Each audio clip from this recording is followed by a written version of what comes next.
গাড়ির গ্যারেজে দোকান দিলাম, একজন লোকও তো গাড়ি নিয়ে আসে না। এই যে এখন রাস্তার মধ্যে লোহা ফেলে রেখে দিচ্ছি, এরপর সবার গাড়ি যখন পাংচার হবে তখন তারা আমার কাছে আসবে। যাই যাই, গাড়ির গতি বাড়িয়ে তাড়াতাড়ি যাই। সব বন্ধুরা পার্টি সেন্টারে আমার জন্য অপেক্ষা করছে। আরে কি হলো, আমার গাড়ির টায়ারটা মনে হয় পাংচার হয়ে গিয়েছে। ওই তো আমার বুদ্ধিটা কাজে লেগেছে। আরে ধুর, গাড়ির টায়ার পাংচার হওয়ার আর সময় পেল না। এইবার ওই কুমির ওর গাড়ি নিয়ে তো আমার গ্যারেজে আসবে।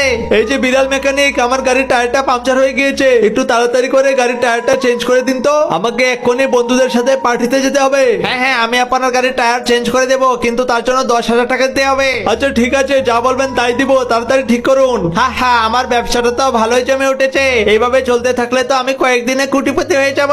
এই যে বিড়াল ভাই, নিন আপনার 10,000 টাকা। ওরে বাবা, টাকা আর টাকা, আমি তো এখন কোটিপতি। এইবার রাস্তার মধ্যে আরো কিছু লোহা ফেলে রেখে দে, তাহলে আরো কিছু গাড়ি পাংচার হয়ে আমার গ্যারেজে আসবে।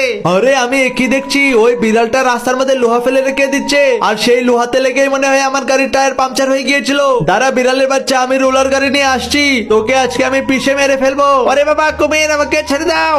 বদমাইশের বাচ্চা, তোর কারণে আমার 10,000 টাকা জরিমানা লেগেছে, আর ওইদিকে আমার বন্ধুদের কাছে পার্টিতে যেতেও দেরি হয়ে গিয়েছে। বদমাইশ, তোর এই গ্যারেজকেই তো আমি বুম মেরে উড়িয়ে দিয়েছি। এবার দেখবো বাটপারি ব্যবসা করে তুই কিভাবে কোটিপতি হয়।